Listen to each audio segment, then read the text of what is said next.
नमस्कार दोस्तों, कैसे हैं आप लोग। आज की क्लास में हम बात करेंगे ब्लड सर्कुलेटरी सिस्टम यानी रक्त परिसंचरण तंत्र के बारे में। सीधे सीधे हम टॉपिक पे बात नहीं करेंगे। अगर हम सीधे सीधे टॉपिक पर बात करना शुरू कर दें तो आप समझ ही नहीं पाएंगे कि परिसंचरण तंत्र आप क्यों पढ़ रहे हैं। इसलिए हम सीधे टॉपिक पर बात नहीं करेंगे, पहले टॉपिक के इर्द गिर्द थोड़ा सा हम बात करेंगे। यहाँ पे दो वर्ड लिखा हुआ है, एक है रक्त, एक है परिसंचरण तंत्र। रक्त एक अलग टॉपिक है, परिसंचरण तंत्र एक अलग टॉपिक है। परिसंचरण तंत्र को आप परिवहन तंत्र भी कह सकते हैं। तो परिवहन तंत्र हम अपने शरीर में ही डायरेक्ट क्यों बात करें परिवहन तंत्र के बारे में। परिवहन तंत्र तो हमारे देश में भी दिख रहा है, हमारे आसपास भी दिख रहा है। पूरे देश में परिवहन तंत्र का विकास है। हमारे ही देश में क्यों, दूसरे देश में भी है। पूरे विश्व के स्तर पर परिवहन तंत्र का विकास हुआ है। तो हम अपने शरीर में जो हमें दिख नहीं रहा है उस पर क्यों आगे झांके, हम उसको झांके जो हमें साफा दिख रहा है उस पर नजर डाल लें, तो उसके बाद हम अपना समझ लेंगे, है ना। तो हमारे देश में जो परिवहन तंत्र का विकास है हुआ है उसमें क्या क्या है, उसकी फंडामेंटल यूनिट क्या है, मूलभूत इकाई क्या है, और परिवहन तंत्र का विकास हमारे देश में हुआ है क्यों हुआ है, उसका पीछे उद्देश्य क्या है। अगर हम वो समझ लेंगे तो वही हमारे शरीर में भी है हुबहू। तो परिवहन तंत्र की जो फंडामेंटल यूनिट है, मूलभूत इकाई है, वो क्या है। उसमें पहला है सड़क है, और उसके बाद क्या है, गाड़ी है, सड़क पर दौड़ने के लिए गाड़ी। और उसके बाद सड़क परिवहन तंत्र ठीक से चले उसके लिए हम क्या करते हैं, सड़क पे एक ट्रैफिक सिग्नल लगा देते हैं। इन तीन चीजों के मिलने से एक विकसित, एक मतलब सुविकसित कर सकते हैं कि अच्छा परिवहन तंत्र का निर्माण हो जाता है। सड़क हो अच्छी, गाड़ी, और उस पर ट्रैफिक सिग्नल हो ताकि गाड़ी एक दूसरे से टकराए नहीं, सही डायरेक्शन में चले, तो हम ट्रैफिक सिग्नल का यूज करते हैं। तो तीनों का कार्य क्या क्या है। सड़क का क्या कार्य है, गाड़ी को रास्ता देना।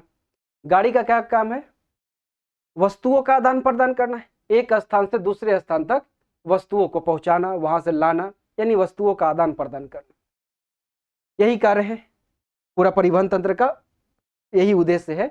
इसी उद्देश्य से परिवहन तंत्र को विकसित किया जाता है कि वस्तुओं का आदान प्रदान हो हर जगह, शरीर मतलब देश के हर जगह पे, हर कोने में अच्छे से वस्तुएं पहुंचे, जिससे हमारी समाज को, हर वर्ग को आवश्यक वस्तुएं मिल सके।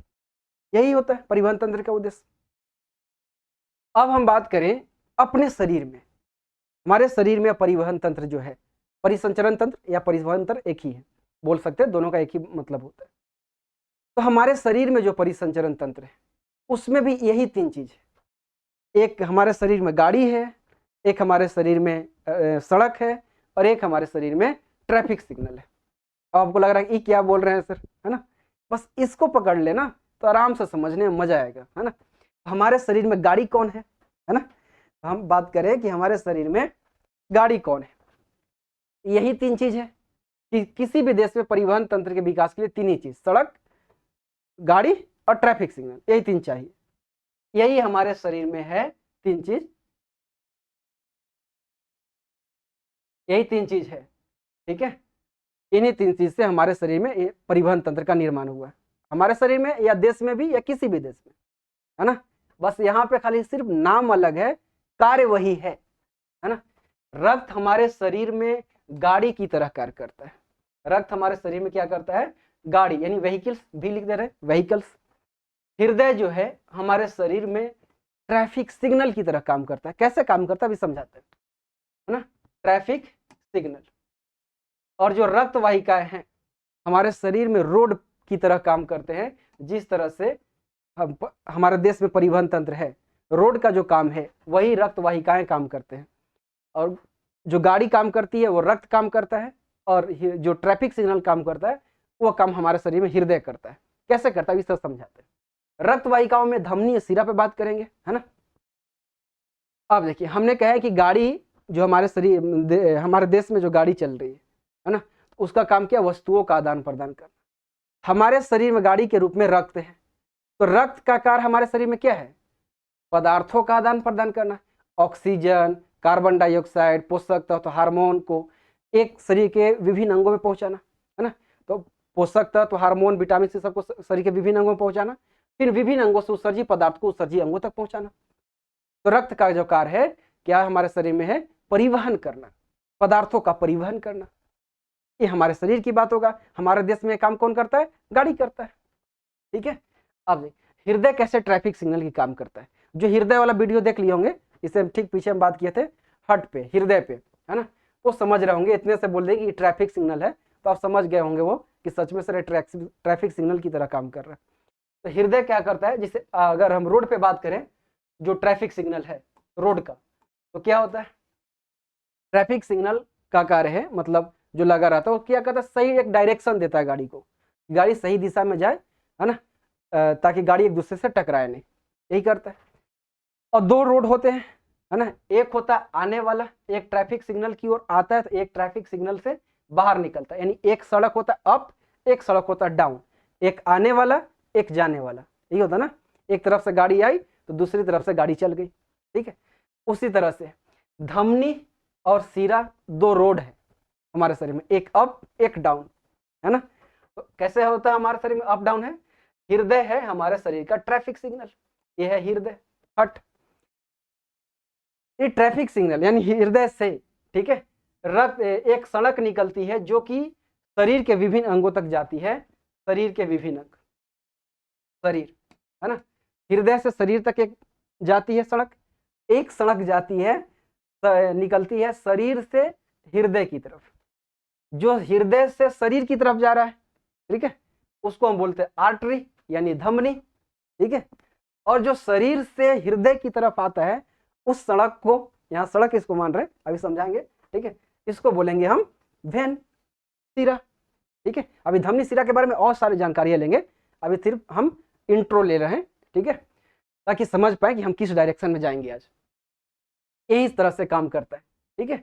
यहाँ से एक सड़क इधर आई तो ये में है, और देखिए यहाँ से ये सड़क जो निकलती है यानी धमनी निकली, उसमें क्या जाएगा? रक्त जाएगा, है ना, इधर से इधर क्या आएगा? रक्त आएगा। तो इस सड़क की तरह काम कर रहा है ना। इसमें धमनी और सीरा में क्या होता है? रक्त का प्रवाह होता है।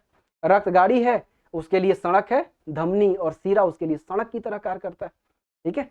और हृदय जो है ट्रैफिक सिग्नल की तरह कार्य करेगा।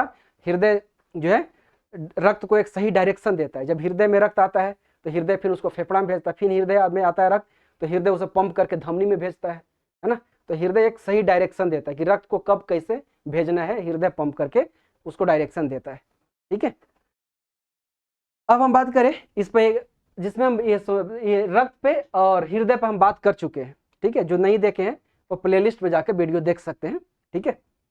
रक्त के बारे में ना भी देखे होंगे तो ज़्यादा कोई ज़रूरत नहीं, रक्त के बारे में इतना खाली समझ लें कि बस ये हमारे शरीर में पदार्थों का आदान प्रदान करता है, जिस तरह से हमारे शहर में या हमारे देश में गाड़ी करता है।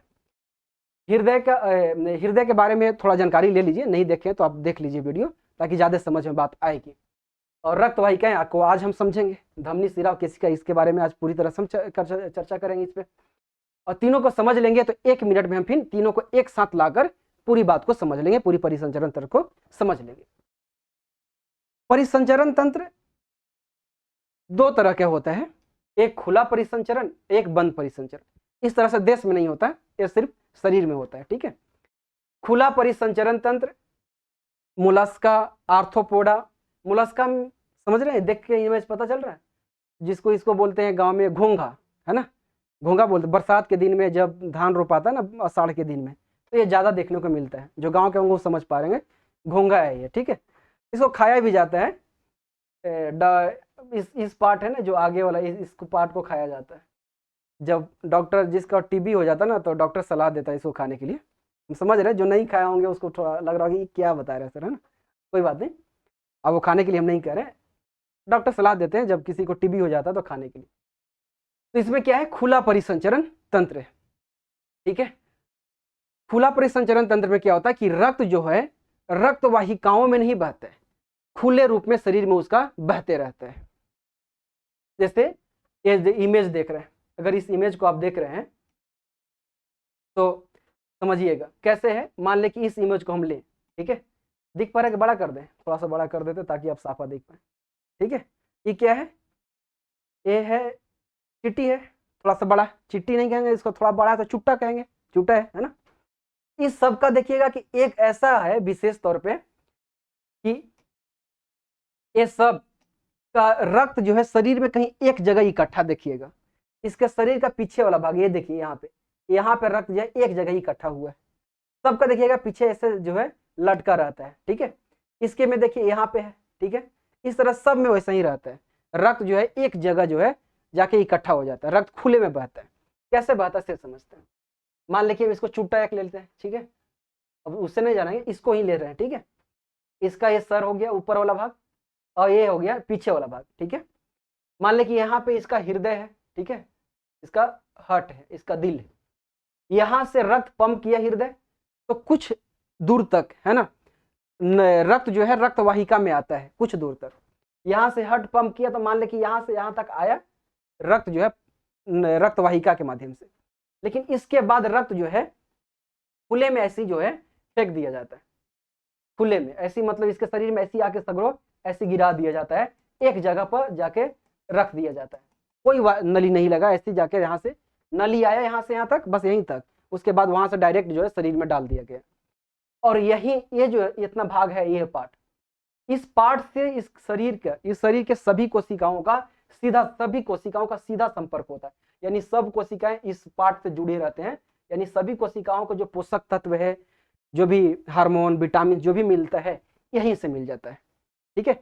मतलब रक्त जो है हर कोशिका के पास पाइप के माध्यम से नहीं जाता है, खुले में से फेंक दिया गया, वहीं से उनका सभी रक्त, ऐसा इनका स्ट्रक्चर रहता है शरीर का कि सभी कोशिका इनकी रक्त शरीर की सभी कोशिकाओं का संपर्क यहीं पर होता है और यहीं से डायरेक्ट वो ले लेते हैं, ठीक है। ये है ये खुला परिसंचरण तंत्र में इस तरह से रक्त का परिवहन होता है, यानी पूरी तरह से नली के माध्यम से नहीं होता है। अब इसको जहां था वहां रख देते हैं, उसके बाद हम आगे समझते हैं।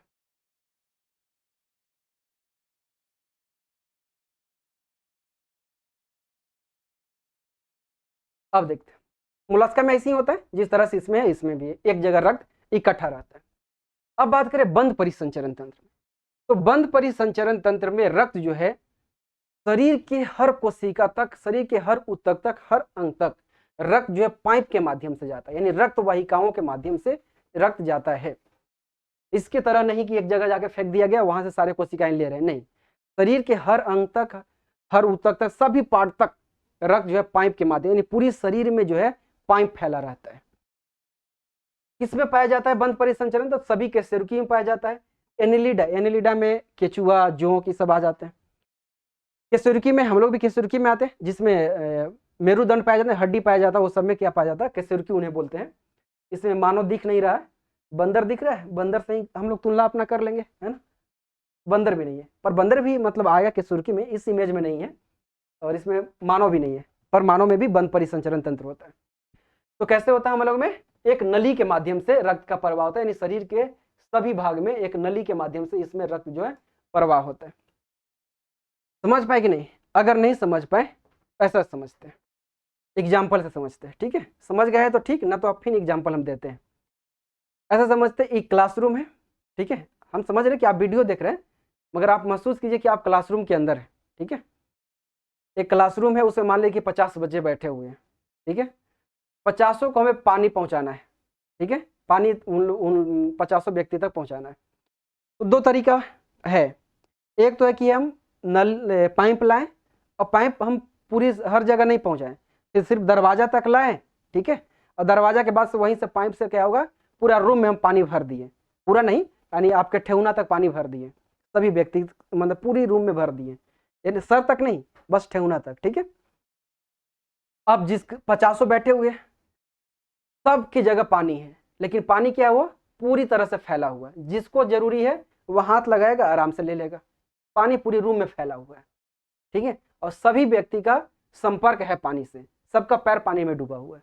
वैसे ही है यहाँ पे, पानी एक जगह फेंक दिया गया, रक्त एक जगह फेंक दिया गया, पूरे शरीर में एक जगह इकट्ठा कर दिया गया, और वहां से पूरा संपर्क है हर कोशिका का।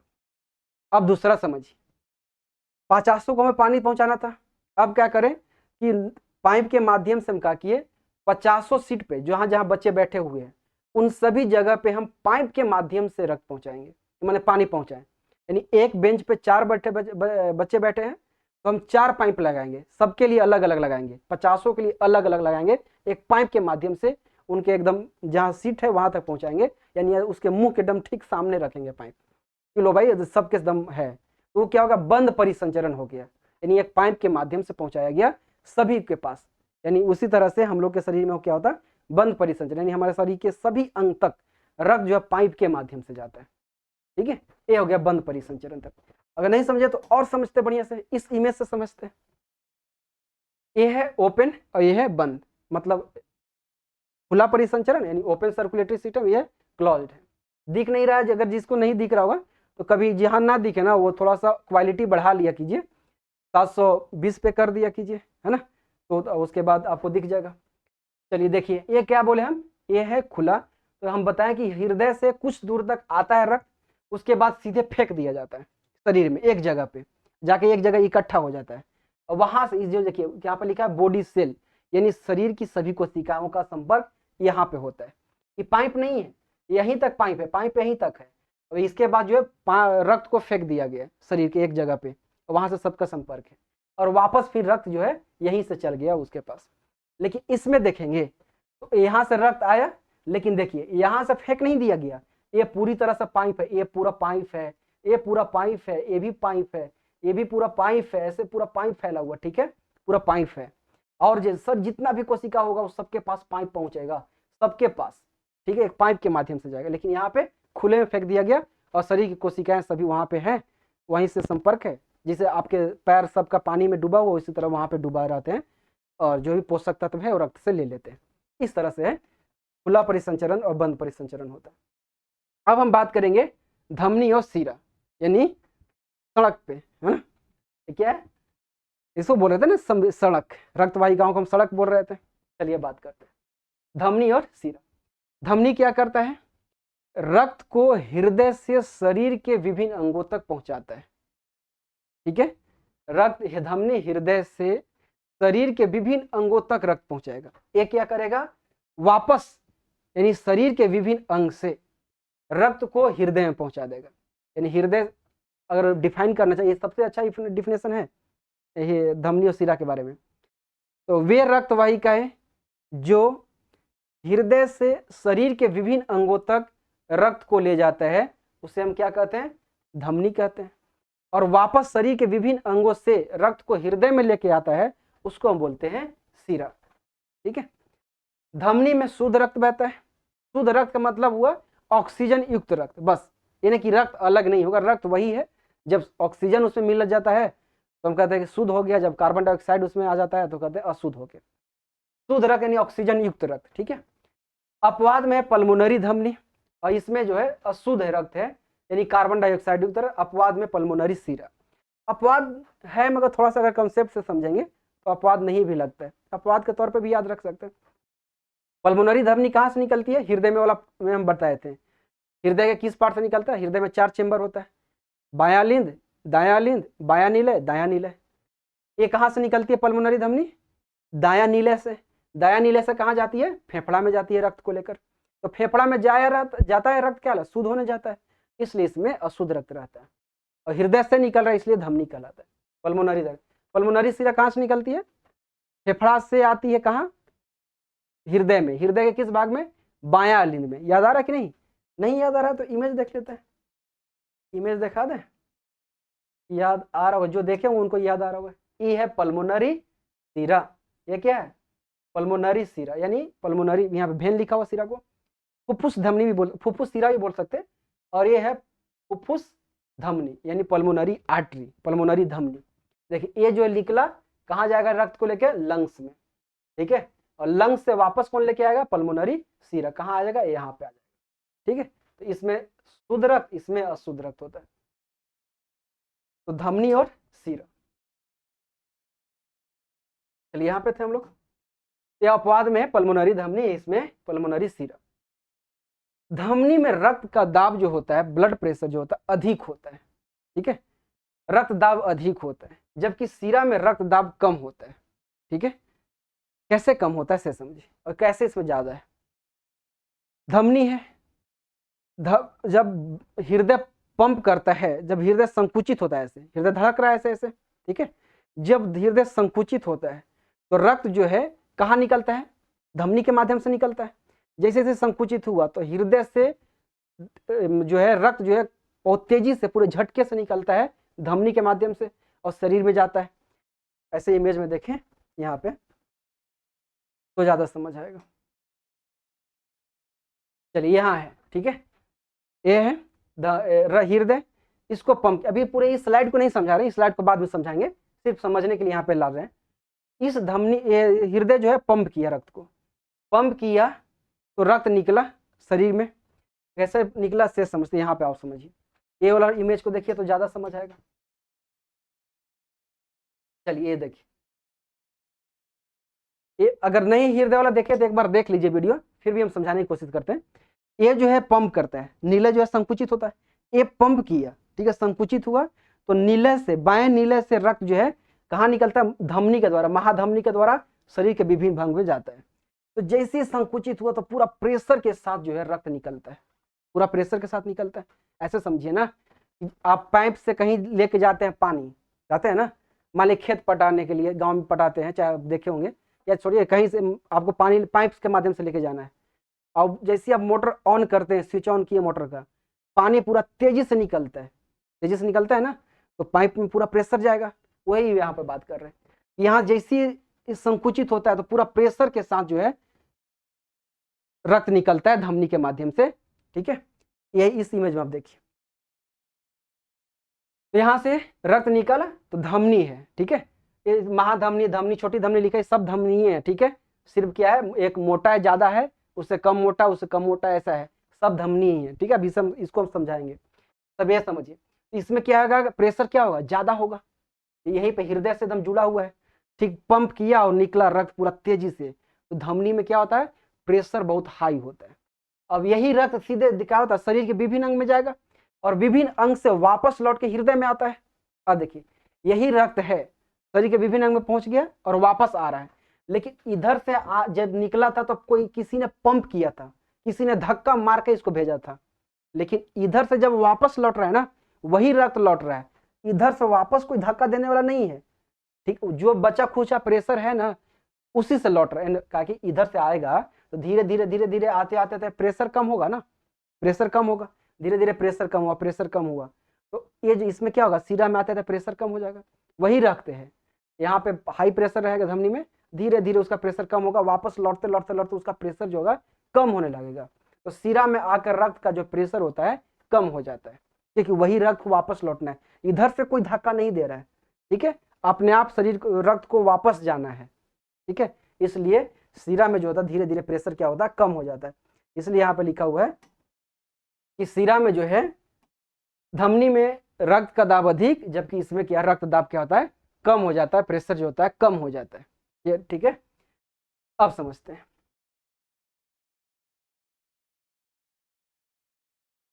धमनी जो होता है शरीर में गहराई में पाया जाता है, ठीक है, गहराई में पाया जाता है, और जब सीरा जो होता है जो दिख रहा है ना, वो सब सीरा है, त्वचा के अंदर ठीक जो दिखता है, त्वचा के जो ठीक नीचे होता है ना, वो सब सीरा दिख रहा है, जो अभी आपको शरीर पर दिख रहा हो वो सब सीरा है। और धमनी जो है शरीर में यहाँ पे ऐसे चापिएगा ऐसे, ठीक है, तो मोटा जो महसूस होगा वो सब क्या धमनी है, ठीक है। तो धमनी जो होता है शरीर में अंदर तक, अंदर रहता है, गहराई में रहता है।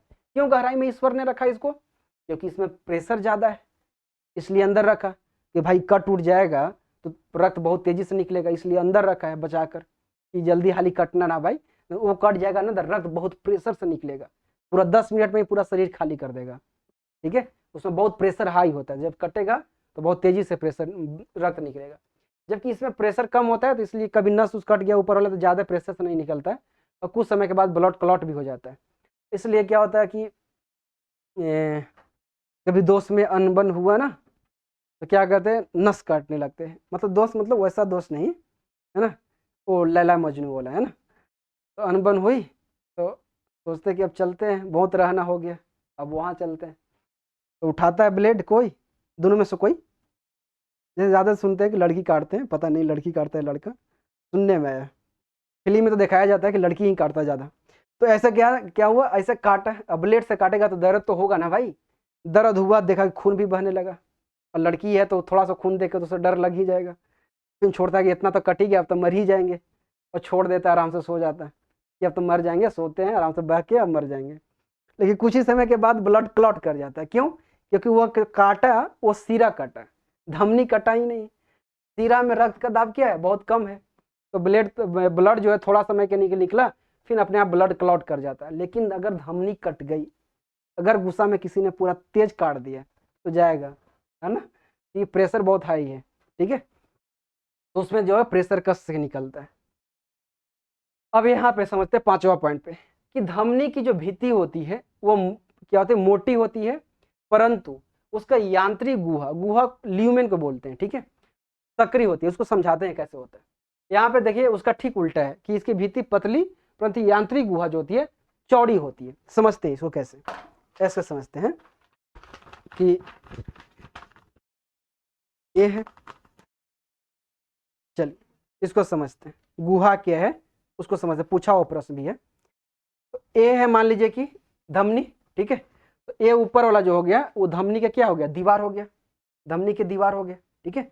धमनी की भित्ति हो गई, भित्ति कहिए या दीवार कहिए, ये वाला, ठीक है। तो धमनी की जो भित्ति है वो मोटी है, ठीक है, परंतु यांत्रिक गुहा, गुहा किसको बोलते हैं? ल्यूमेन किसको बोलते हैं? इस होल को, जो ये होल है ना, इसी होल को बोलते हैं गुहा, जिसमें ये पेन चल जा रहा है, ठीक है, इसी को बोलते हैं गुहा। ये प्रश्न पूछा हुआ था एक बार कि रक्त वाहिकाओं के खाली स्थान को क्या बोलते हैं? तो ल्यूमेन बोलते हैं, ल्यूमेन, गुहा उसको बोलते हैं, हिंदी में ल्यूमेन बोलते हैं, ठीक है। तो इसकी क्या सक्रिय है, देखिए सक्रिय, क्योंकि दीवार मोटी है। अभी हम दो इसका जो है दो तह करके रख दिए हैं तो मोटी है। अब इसका यांत्रिक जो गुहा है वो क्या है? सक्रिय है, यानी सक्रिय मतलब होता है छोटा। अब देखिए सिरा की बात करें तो भित्ति पतली परंतु यांत्रिक गुहा चौड़ी। अब इसको हम क्या करेंगे? ढीला देंगे। अब एक खाली लेयर बना देंगे, 2-3 हटा देंगे और लेयर को अब एक रखेंगे, ठीक है। अब लेयर हम एक कर दें, पतला कर दें, यही बोल रहा है। इसका जो है अब देखिए मोटा हो गया, ये जो होगा पतला, भित्ति पतली है लेकिन यांत्रिक गुहा, भित्ति पतली होगा तो ये चौड़ा हो जाएगा यांत्रिक गुहा। ये जो है चौड़ी है यानी बड़ी है, ये बोल रहा है इसका मतलब, ठीक है। अगर इमेज में देखना चाहे तो इमेज से देखते हैं ना, ये है इमेज, ठीक है। ये है धमनी, ये है सीरा। इसकी दीवार को देखिए कितना मोटा है ना, यहां से इसकी मोटाई यहां तक है, बहुत मोटा है। यहां से यहां तक इसकी मोटाई है, देखिए मोटा है बहुत। और जबकि इसकी मोटाई देखिएगा तो यहां से यहां तक है, बहुत कम मोटा है, ठीक है। और जो गुहा है ल्यूमेन जो है, इस होल को बोलते हैं, होल को बोलते हैं। इसका होल देखिएगा तो ये इतना है, देखिए इतना है, इसका होल ये है। लेकिन इसका होल जो है उससे ज्यादा बड़ा है, देखिए यहां से यहां तक है ना। तो इसका ये जो ल्यूमेन है ज्यादा है, गुहा जो है यांत्रिक गुहा बड़ा है, और इसका जो है कम, यानी होल इसमें बड़ा है, छोटा है इसमें बड़ा है। इसकी क्यों? क्योंकि इसकी दीवार मोटी है, ठीक है। यही पॉइंट था। ये लाल एक छठा पॉइंट देखिएगा, इसमें कपाट नहीं पाए जाते, कपाट यानी वाल्व इसमें पाए जाते हैं। आप समझिए इसमें क्यों नहीं पाए जाते, इसमें क्यों पाए जाते, इस बात को समझिए। क्योंकि इसमें प्रेशर बहुत अधिक है, इसमें प्रेशर कम है, ठीक है। अब देखिए वाल का मतलब क्या होता है, इसी इमेज से समझेंगे तो जाके बात समझाएंगे। इस इमेज को समझते हैं, क्यों वाल है इसमें है और उसमें क्यों नहीं है, ठीक है। बात समझते हैं। यहां से हृदय रक्त को क्या किया?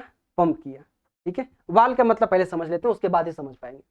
ऐसे हम समझाए थे पिछला वीडियो में। देखिए वाल का मतलब होता है, जैसे मान लीजिए कि ये नली है, रक्तवाहिका है तो नली ही है। तो नली में क्या हो गया? ये मान लीजिए कि एक वाल्व लगा दिए यहाँ पे, ठीक है, एक वाल्व यहाँ लगा दिए, ठीक है।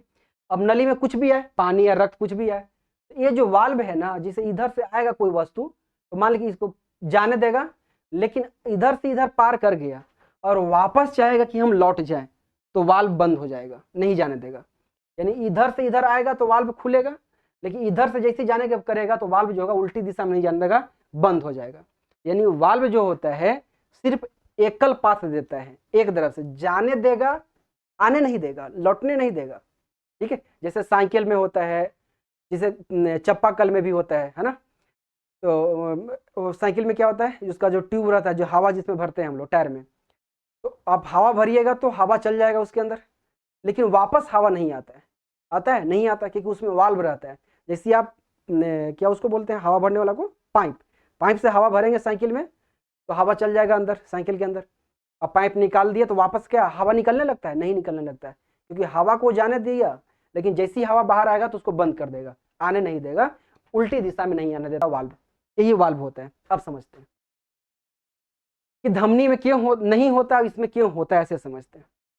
हृदय यहाँ से पंप किया पूरा कर सके रक्त को पूरा प्रेशर से, जैसे पंप किया तो इसमें रक्त पूरा प्रेशर से एकदम आया, शरीर के विभिन्न अंग में चल गया, धमनी के माध्यम से शरीर के विभिन्न अंग में चल गया। ठीक है, शरीर के विभिन्न अंग में। ठीक है, अभी इस पूरे डायग्राम को नहीं समझिएगा, पूरी डायग्राम को समझाएंगे, अभी केसिका को अभी समझाया नहीं है। ठीक है, खाली इतना समझिए कि धमनी से पूरे शरीर में अंग में चल गया, अब पूरे शरीर से जो है तो शिरा के माध्यम से वापस लौटता है। अब हम बोले अभी समझाए थे कि इधर से रक्त को पंप करता है हृदय, लेकिन इधर से पंप करके इधर भेजने वाला कोई नहीं है, जो प्रेशर मिलता है उसी प्रेशर से आता है, और जो प्रेशर बचा कुचा रहता है उसी प्रेशर से वापस वह हृदय की ओर जाता है। ठीक है, यही बात किए थे। अब देखिए इधर तो प्रेशर बहुत अधिक है, तो इधर वाल्व की कोई जरूरत नहीं है, क्योंकि इतनी कस के हृदय पंप करता है कि धमनी में इतना प्रेशर हाई होता है कि रक्त अपने आप शरीर के विभिन्न अंग में फैल जाएगा, कोई वाल्व लगाने की जरूरत नहीं है। इसमें आशंका नहीं है कि रक्त वापस लौट के आ जाएगा, लेकिन धीरे धीरे रक्त यहाँ आया, शरीर के विभिन्न अंग में पहुंच गया, और वापस जब लौटेगा तो इसमें क्या होता है, रक्त दाब कम हो जाता है। तो रक्त दाब कम होने के कारण इसको पहुंचाना है यहाँ तक, रक्त को हृदय तक, लेकिन हो सकता है कि प्रेशर कम होने की वजह से रक्त वापस लौट जाए या जाए ही नहीं वहां तक, ये हो सकता है। तो इस मतलब कह सकते हैं जो ऐसा ईश्वर ने सोचा कि ऐसा होगा, सच में ऐसा होगा, प्रेशर कम है। तो इस आशंका को दूर करने के लिए क्या किया गया, इस शिरा में क्या था, वाल्व डाल दिया गया, है ना, ईश्वर ने डाल दिया, भगवान ने इसमें वाल्व डाल दिया, बहुत सोच समझ के बनाया भाई ने धमनी और शिरा को। धमनी में वाल्व नहीं लगाया क्योंकि जरूरत नहीं था, इसलिए वाल्व नहीं लगाया। इसमें जरूरत था क्योंकि इसमें आशंका था कि हो सकता है कि रक्त वापस लौट जाए या बीच में ही कहीं रुक जाए। तो इस आशंका को दूर करने के लिए उसने वाल्व लगा दिया ताकि लौटे नहीं। यहां तक आ गया रक्त ना, तो वापस वो लौटेगा, मान लीजिए इसमें प्रवेश कर गया तो अब वापस नहीं लौटेगा, फिर वहां से पंप होगा, फिर रक्त आएगा, इसको धकेलते धकेलते अंत में लेखी वहां चली जाएगा, क्योंकि इसमें वाल्व लगा हुआ है, वापस लौटने का कोई इसमें चांस नहीं है। रक्त आ गया सिरा में तो अब वो जाएगा ही, इसलिए कह रहे कि इसमें वाल्व। अब देखना चाहते इमेज में देखिए, ये है वेन सिरा, देखिए ये जो है ना ये वाल्व है, ये जो क्या है ये वाल्व है, ये क्या है यहाँ पे वाल्व है। देखिए धमनी में वाल्व नहीं है, रक्त सीधे निकल गया, लेकिन इसमें क्या हुआ, ये जो है रक्त जो है इस वाल्व को पार किया, फिर इस वाल्व को पार किया, अब यही रक्त वापस लौटना चाहे तो नहीं लौटेगा। ठीक है, इसलिए इसमें क्या होगा, वेन में जो है वाल्व लगा दिया गया है, यहाँ देखिए ये वाल्व है। ठीक है, ताकि रक्त जो है वापस न लौट जाए, इसलिए जो है सिरा में कपाट लगा हुआ है। धमनी का रंग लाल होता है, ठीक है, जबकि सिरा का रंग नीला बैगनी रंग का होता है। नीला बैगनी रंग का ऐसे होता नहीं है पर दिखता है हमें। ठीक है, ये जो है धमनी है लाल रंग का है, ये है नीला रंग का हल्का। रक्त का रंग नीला नहीं होता है, रक्त का रंग लाल ही होता है, बस वो दिखता है हमें नीला। ठीक है, धमनी में ऐसे सिरा में है इसलिए दिखता है। त्वचा में एक पिगमेंट पाया जाता है जिसके कारण परावर्तन की वजह से हमारे आंख से देखने में जो दिखता है नस में ना, जैसे नीला दिखता है, उधर से उतना नीला है नहीं, गाढ़ा लाल है, लेकिन परावर्तन की वजह से हमें वो नीला दिखता है। रक्त नीला नहीं है, रक्त दोनों में देखिए, इसमें भी लाल है इसमें भी लाल है। ठीक है, तो धमनी और सिरा में हम तो पूरी बात कर लिए। ठीक है, आप सारा पॉइंट समझा दिए। अगर आप शॉर्ट स्क्रीन लेना चाहे तो ले लीजिए, ऊपर नीचे हम कर दिए, यहाँ से ले सकते हैं, यहाँ से आप पॉज भी देख के ले सकते हैं ना, क्या दिक्कत है क्या, आप तो वीडियो देख रहे हैं। अब हम बात करें, अब देखिएगा हम क्या बोले कि रक्त, शुरू में हम बात किए थे, शुरू पे आए हैं अपना टॉपिक पे। अच्छा, इस बात को नहीं बताए थे, याद रखिएगा, रक्त परिसंचरण की खोज जो किए थे विलियम हार्वे ने की थी। रक्त परिसंचरण की खोज जो किए थे विलियम हार्वे ने किए थे। ठीक है, मेरा जो टॉपिक था ये, ठीक है, कि रक्त समझ लिए हैं, ब्लड हृदय भी समझ लिए हैं, इसको समझना था, इसको हम समझ लिए कि क्या क्या कर है। अब तीनों को मिलाकर एक साथ समझेंगे। ठीक है, केसिका को भी उसी में हम साथ समझ लेंगे। ठीक है, तो अपने आप टॉपिक आते हैं, परिसंचरण तंत्र कैसे कैसे होता है। ऐसे तो समझिए गए हम लोग पूरा पॉइंट, फिर भी एक बार डाल लेते हैं नजर, है ना, एक नजर में क्या, रक्त परिसंचरण तंत्र, है ना। चलिए, तो ये है ट्रैफिक सिग्नल, दिख रहा है, यहाँ से निकल रहा है, यहाँ आ रहा है ना, एक आने वाला, एक अप एक डाउन, है ना, दो सड़क है। इस सड़क में क्या चल रहा है, रक्त जल रहा है, उसके अंदर रक्त बह रहा है ना। चलिए, तो हृदय पंप करता है, हृदय से रक्त निकलता है और धमनी के माध्यम, महाधमनी, देखिए याद रखिए, महाधमनी, धमनी, छोटी धमनी जो लिखा हुआ है सब धमनी है, ये मोटा होता है, ये उससे कम मोटा इसलिए लिखा था। जब यहाँ हृदय से निकलती है ना जो नसें, धमनी, वो थोड़ा ज़्यादा मोटी होती है, आगे चलते चलते जब सब जो है पतली होने लगती है, उसी को नाम लिखा हुआ है महाधमनी, धमनी छोटी, छोटी धमनी, ठीक है। और उसके बाद जो है रक्त जो होता है शरीर के विभिन्न भागों में पहुंचता है केशिका के माध्यम से, अंत में जाकर जो धमनी, देखिएगा यहाँ लाल है, इसका मतलब ये नहीं समझिएगा कि केशिका धमनी का पार्ट है, नहीं, केशिका धमनी और सिरा दोनों का पार्ट है। सिरा का भी जब छोटे छोटे जब सिरा हो जाता है ना, जब सिरा की छोटी छोटी जो शाखाएं होती है उसे केशिका बोलते हैं, धमनी वाला को भी बोलते हैं केशिका, अभी उस पर हम बात करते हैं, ठीक है।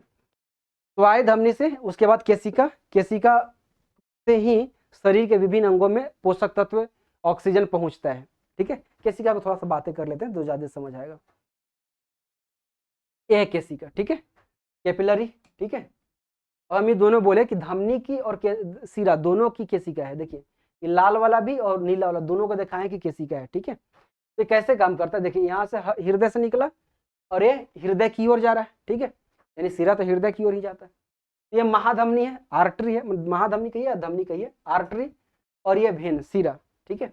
यहाँ से निकला धमनी, धीरे छोटा होते होते होते बहुत सारा एकदम बारीक हो जाता है, ठीक है, उसको हम बोलते हैं सिरा, कैपिलरी यानी केशिका, कोशिका नहीं, केशिका, केशिका बोलते हैं।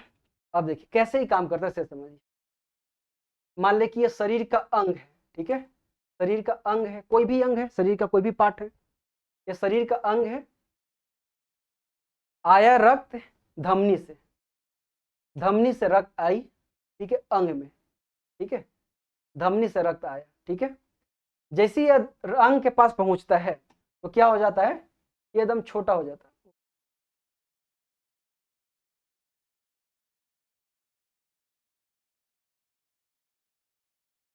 जैसे ये अंग के पास पहुंचता है तो ये जो होता है छोटी छोटी शाखाओं में बढ़ जाता है ऐसे, ठीक है।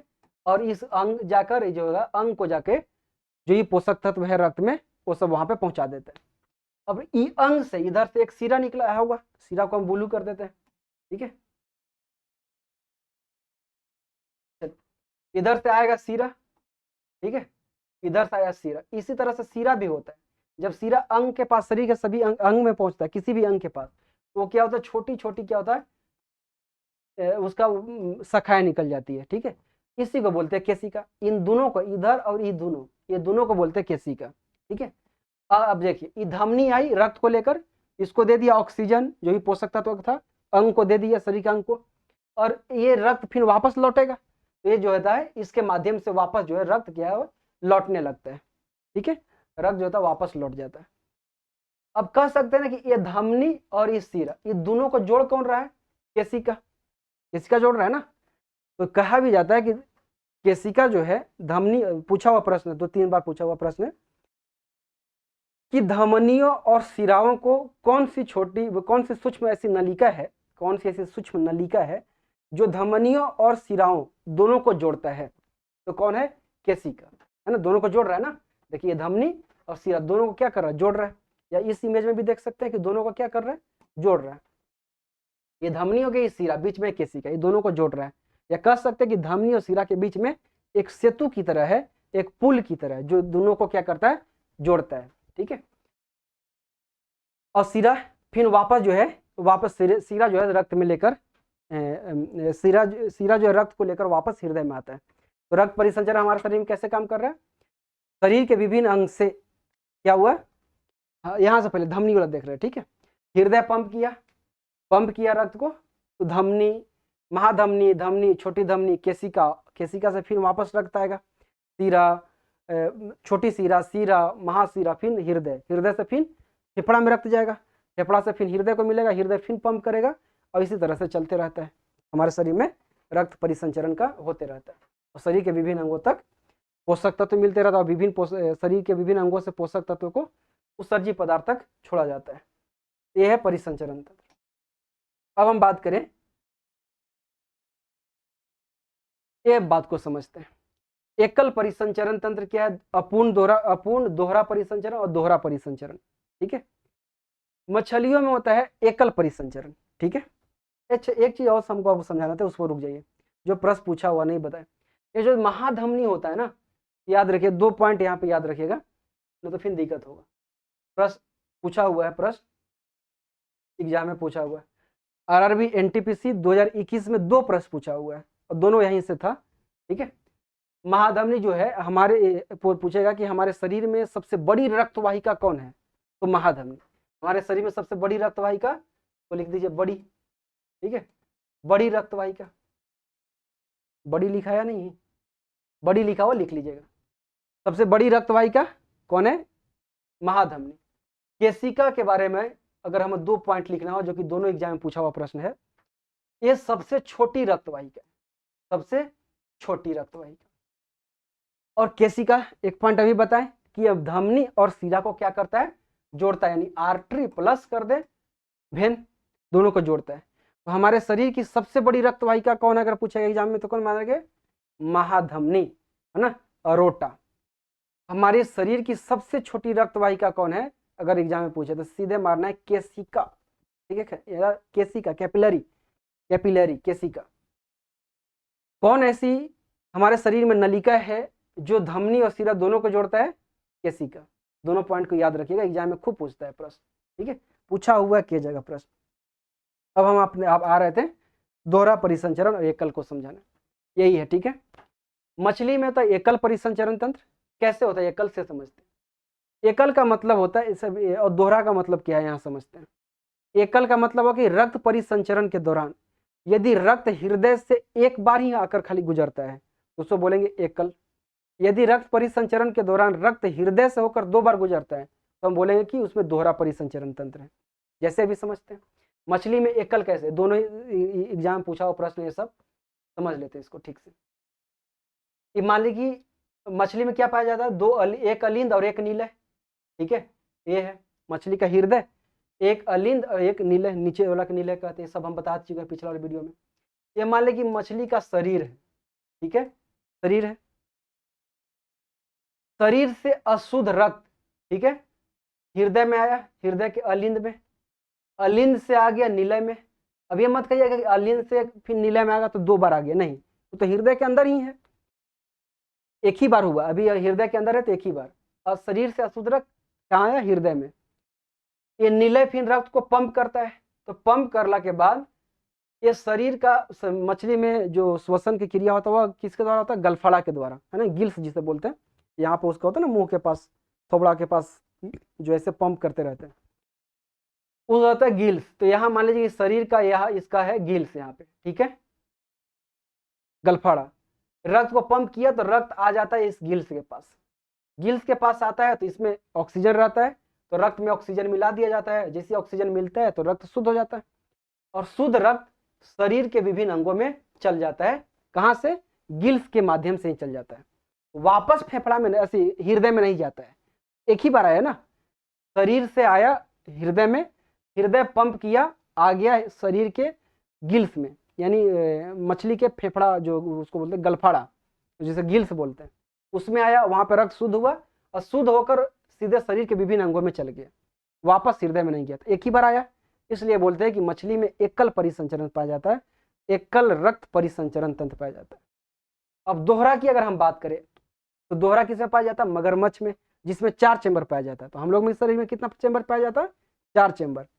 स्तनधारी में हम लोग आते हैं तो मगरमच्छ, पक्षी और स्तनधारी में दोहरा परिसंचरण तंत्र पाया जाता है।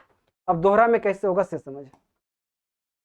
दोहरा परिसंचरण तंत्र में अब देखिए यही है, हम लोग बात किए थे इस पे। ठीक है, तो क्या क्या हम समझाए थे पिछला वीडियो में? समझाए थे कि रक्त शरीर के विभिन्न अंग से आएगा, कहाँ? हृदय में। अब हम हृदय के पूरे पार्ट को नहीं समझा रहे हैं, ठीक है, 4 होता है, दायां लिंद में आएगा, फिर दायां नीले में, फिर फेफड़ा में, फिर बायां लिंद में, बायां नीले, उतना प्रोसेस नहीं समझाएंगे क्योंकि हम समझा चुके हैं पिछला वीडियो में। अगर देख लिए तो ठीक, ना तो देख लीजिए हृदय वाला वीडियो, उसमें समझाएं। तो शरीर के विभिन्न अंग से रक्त आता है, किसके द्वारा? शिरा के द्वारा, हृदय में। ठीक है, हृदय पंप करता है तो रक्त कहाँ जाता है? हृदय यहाँ ई पंप करता है, दायां अलिंद, दायां नीले पंप करता है, तो रक्त फुफ्फुस यानी पल्मोनरी आर्टरी से कहाँ चल जाता है, लंग्स में चल जाता है। लंग्स में रक्त शुद्ध हो जाता है। लंग्स में वही होता है जैसे अभी मछली में हुआ कि लंग्स में ऑक्सीजन है तो ऑक्सीजन मिल दिया और लंग्स जो है कार्बन डाइऑक्साइड को शरीर से बाहर निकाल दिया।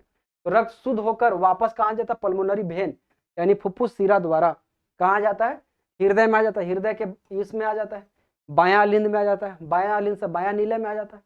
ठीक है, और फिर बायां अलिंद से बायां नीले में आएगा उससे कोई मतलब नहीं, हृदय में आ गया ना, हृदय में आ गया।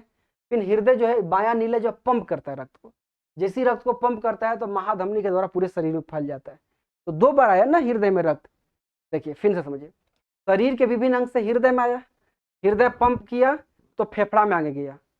ठीक है, जैसे मछली में भी गया था फेफड़ा में, फेफड़ा में शुद्ध होकर रक्त वापस हृदय में आ जाता है, जबकि मछली में नहीं आया था, शुद्ध होकर सीधे शरीर के विभिन्न भाग में चल गया था। लेकिन हमारे मगरमच्छ में या पक्षी में या स्तनधारी में जिसमें 4 चेंबर होता है, मानव के शरीर में 4 चेंबर है, तो क्या होता है, आया तो फेफड़ा से वापस हृदय में आता है और हृदय फिर पंप करता है, तब जाके धमनी से पूरे शरीर में फैलता है। यानी रक्त परिसंचरण के दौरान हमारे शरीर में कितना बार रक्त आया हृदय में, 2 बार। इसलिए हमारे शरीर में दोहरा परिसंचरण तंत्र पाया जाता है, याद रखिएगा। ठीक है, दोहरा परिसंचरण। तो मगरमच्छ, पक्षी और स्तन जिसमें 4 चेंबर है उस सब में क्या पाया जाता है, दोहरा परिसंचरण। दोहरा परिसंचरण का मतलब क्या होगा कि परिसंचरण तंत्र के दौरान रक्त जो होता है हृदय से 2 बार होकर गुजरता है। अभी अपूर्ण दोहरा परिसंचरण क्या है ये समझते हैं। अपूर्ण दोहरा परिसंचरण क्या है, तो वही प्रोसेस होगा इसमें भी। तो उभयचर और सरीसृप है, तो उभयचर और सरीसृप में कितने चेंबर होते हैं, 3 चेंबर होते हैं।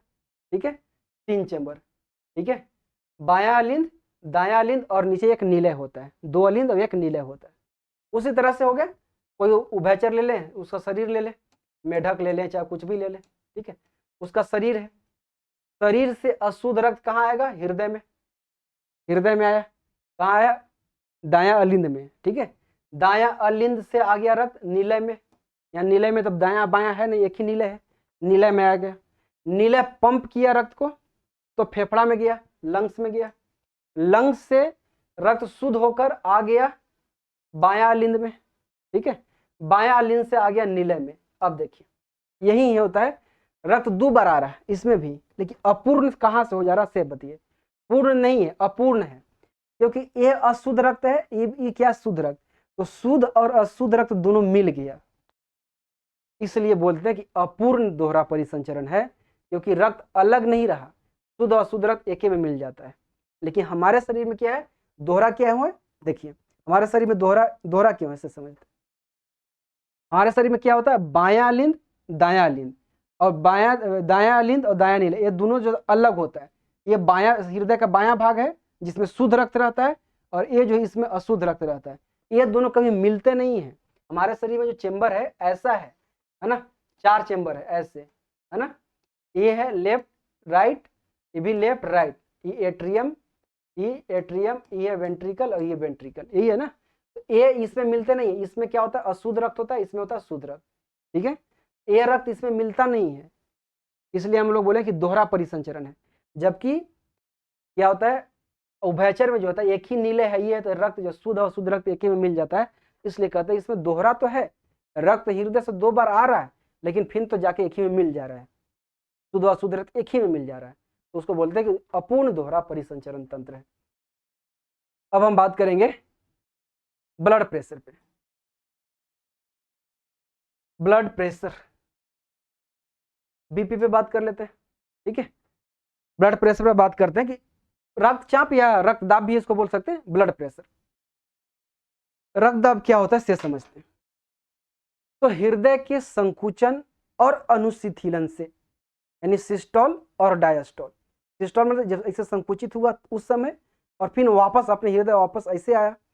तो हृदय के संकुचन और अनुशिथिलन से धमनियों के दीवार पर जो दाब पड़ता है, जो प्रेशर लगता है, उसे हम बोलते हैं रक्तदाब। ठीक है, उसे क्या बोलते हैं, रक्तदाब बोलते हैं। देखिए, ये देखिए तो समझिए ठीक से।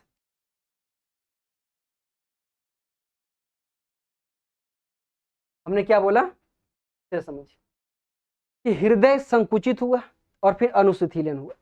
संकुचन कौन होता है, निलय का संकुचन होता है। निलय में हम अभी बात करेंगे बाया निलय, ठीक है।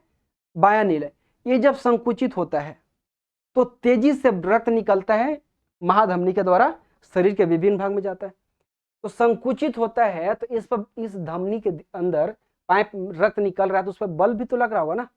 जैसे वही बात कर रहे थे कि मोटर से आप, जैसे मोटर ऑन कर गए, यदि पाइप से आप रक्त लेके जा रहा है, कोई पानी लेके जा रहा है या खेत पटा रहा है, जैसी मोटर ऑन किया तो बहुत तेजी से निकलता है पानी। तो पानी से निकलता है, तेजी से निकलेगा, झटके से निकलता है पानी, तो पाइप पे के दीवार पे बल लगता है कि नहीं लगता है, लगता है। कभी कभी पाइप फट भी जाता है उस प्रेशर से, तो अधिक बल लगता है, ठीक है। इससे जिसे संकुचित हुआ तो प्रेशर से निकला, तो इसके दीवार पे जो बल लगता है उसी बल को बोलते हैं रक्त दाब। तो संकुचित हुआ था उस समय और अनुशिथिलन होता है उस समय, जो दाब रहता है उसको बोलते हैं रक्त दाब। जब संकुचित होता है उस समय जो धमनी के दीवार पर जो बल लगता है उसको बोलते हैं संकुचन दाब, या संकुचन दाब को प्रंकुंचन दाब भी बोलते हैं। संकुचन दाब को हम बोलते हैं प्रंकुंचन दाब भी बोलते हैं। संकुचन या प्रंकुंचन याद रख लिए, दोनों वर्ड यूज करता है एग्जाम में ताकि आपको दिक्कत ना हो। प्रकुंचन भी बोला जाता है संकुचन को, ठीक है। तो हृदय के कौन सा निलय है ना, निलय के संकुचन से, हृदय के निलय, निलय वाला जो भाग है, निलय जब संकुचित होता है तो निलय के संकुचन से धमनी के दीवार पर जो प्रेशर लगता है उससे बोलते हैं हम संकुचन दाब, सिस्टोलिक प्रेशर। और निलय के अनुशिथिलन यानी वापस अपनी स्थिति में आने पे जो प्रेशर लगता है उसे हम बोलते हैं अनुशिथिलन दाब, डायस्टोलिक प्रेशर। सिस्टोलिक प्रेशर होता है 120 और डायस्टोलिक प्रेशर होता है 80, 180 नहीं, खाली 80,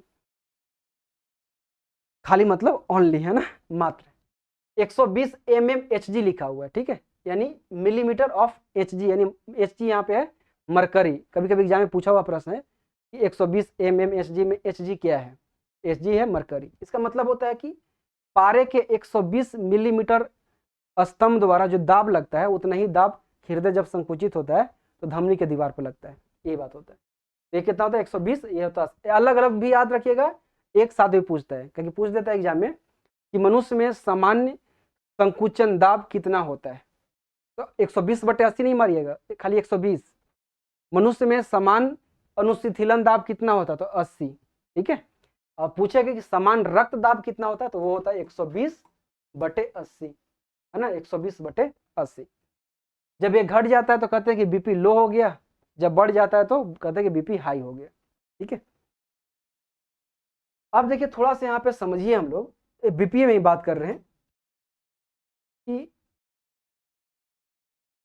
इस बात को समझिए, जब शरीर में कोलेस्ट्रॉल की मात्रा बढ़ती है, कोलेस्ट्रॉल मतलब फैट है ना, जब व्यक्ति में चर्बी बढ़ जाती है, तो जब कोलेस्ट्रॉल बढ़ता है ना तो वो कोलेस्ट्रॉल जो है इस रक्त वाहिका के इस जो होल है, ल्यूमेन जिसको गुहा बोल रहे थे, ये जो होल है उसमें जाके कोलेस्ट्रॉल जो है बैठने लगता है। अब बैठने लगेगा तो क्या होगा, होल जो होगा धीरे धीरे क्या होता है छोटा होने लगेगा। जब होल छोटा होगा तो रक्त ठीक से जा नहीं पाएगा, जब शरीर में ठीक से नहीं जा पाएगा, मान लीजिए हृदय पंप किया, इससे निकलेगा, धमनी के माध्यम से रक्त निकलेगा, लेकिन धमनी में जाके कोलेस्ट्रॉल बैठ रहा है, तो कोलेस्ट्रॉल बैठने से प्रेशर बढ़ेगा कि घटेगा, प्रेशर बढ़ जाएगा। अब मान लीजिए किसी चीज को भेजना है और ठीक से जा ही नहीं रहा है, इधर से धक्का तो मार रहे हैं लेकिन ठीक से नहीं जा रहा है, तो प्रेशर बढ़ रहा है ना। तो जब कोलेस्ट्रॉल की शरीर में मात्रा बढ़ जाती है तो वैसे व्यक्ति में सामान्यतः यह देखा जाता है कि उसका बीपी हाई हो जाता है ना। जिसके मोटा पूरा जो व्यक्ति रहता है, जो चर्बी पूरा एकदम रहता है ना, उसमें देखिएगा, उसको पूछिएगा तो उसमें पता चलेगा कि इसका बीपी हमेशा हाई रहता है ना, तो उसका बीपी हाई हो जाता है।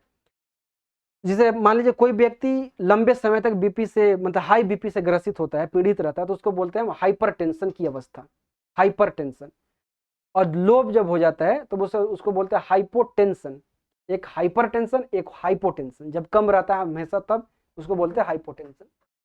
ये प्रश्न पूछा हुआ है एग्जाम में, कई जगह प्रश्न पूछा हुआ है कि अब देखिए प्रश्न था, उसको समझिएगा, प्रश्न क्या पूछा हुआ है से आपको हम समझाते हैं। प्रश्न था कि धमनी के संकुचित हाँ बीपी किसी व्यक्ति में अधिक हो जाता है, 4 ऑप्शन था। धमनी के संकुचित होने से, सिरा के संकुचित होने से, ऐसा 2 ऑप्शन और था, ठीक है, या धमनी के फैलने से, ये ऑप्शन था। तो बीपी हाई क्यों हो जाता है ज्यादा? कारण उसका क्या है कि उसकी धमनी संकुचित होने लगता है। संकुचित कोलेस्ट्रॉल जाके उसमें बैठेगा तो उसका धमनी संकुचित ना हो गया, उसका होल जो होगा छोटा हो गया, यानी संकुचित हो गया। तो धमनी के संकुचित होने से, यानी उसमें ज़्यादा कोलेस्ट्रॉल बढ़ जाए, धमनी चप जाए, तो क्या होता है, उसमें प्रेशर बढ़ जाता है। तो धमनी के संकुचित होने से बीपी जो होता है व्यक्ति का बढ़ जाता है, और धमनी जब ज़्यादा फैल जाता है तो बीपी जो होता है कम हो जाता है, प्रेशर जो होता है कम हो जाता है, और शरीर में जो है, शरीर के विभिन्न अंगों तक रक्त ठीक से नहीं पहुंच पाता है। अब बीपी हाई हो रहा है, अब देखिए यहाँ पे बीपी हाई हो रहा है किसके वजह से? उसमें कोलेस्ट्रॉल जम गया है, यानी संकुचित हो गया, धमनी जो है संकुचित हो गया। अब इधर से हृदय तो अपना काम कर रहा है, हृदय तो पंप कर रहा है, ठीक है, और रक्त सही से नहीं जा रहा, तो हो सकता है कि रक्त वाहिकाएं कभी कभी फट भी जाता है, ठीक है, उससे व्यक्ति की मृत्यु भी होती है। या फिर हृदय पर ज्यादा कार्य बढ़ रहा है, हृदय अपना काम कर रहा है और रक्त सही से निकल ही नहीं रहा है, तो हृदय पर कार्य बोझ बढ़ रहा है ना, तो क्या होता है, हृदय घात हो जाता है, मतलब हार्ट स्ट्रोक हो जाता है, ठीक है, उससे व्यक्ति में दिक्कत होता है। तो याद रखिएगा 2 पॉइंट जरूर। हृदय के संकुचित होने से ब्लड प्रेशर बढ़ जाता है, सॉरी धमनी के संकुचित होने से ना, धमनी के संकुचित होने से ब्लड प्रेशर बढ़ जाता है, धमनी जब फैल जाती है तो ब्लड प्रेशर कम हो जाता है। और भी कारण है ब्लड प्रेशर का। अब हम बात करें तो क्या क्या बात कर लिए? सब बात कर लिए, लगभग सब चीज हम बात कर लिए। याद रखिएगा विलियम हार्वे खोज किए थे, ये पूछता है एग्जाम में। और कुछ रहा? सब चीज समझा दिया आपको? हाँ याद रखिए, ये जो है ना, ब्लड प्रेशर मापा जाता है स्फेग्मोमीनोमीटर नामक यंत्र से, ठीक है। ब्लड प्रेशर जो है ये रक्तदाब, इसको नापा जाता है किससे? स्फेग्मोमीटर नामक यंत्र से, स्फिग्मोमैनोमीटर, ठीक है। ये सब बात की है, किसका समझा दिए, खुला परिसंचरण, सब चीज हो गया। तो अब देखिए पूरा बात कर लिया परिसंचरण तंत्र में। तो रक्त, ठीक है, रक्त वाला वीडियो यदि आप हमारे देख लिए हैं, नहीं देखा तो प्लेलिस्ट में देख सकते हैं, और हृदय वाला और ये वाला तीनों देख लिए हैं, तो रक्त परिसंचरण तंत्र का आप चैप्टर खोलें और जितना प्रीवियस ईयर है अब बनाइए, कहीं कोई दिक्कत नहीं होगा, एकदम धूमधाम से प्रश्न बनेगा। तो आज के लिए इतना ही, बहुत बहुत धन्यवाद।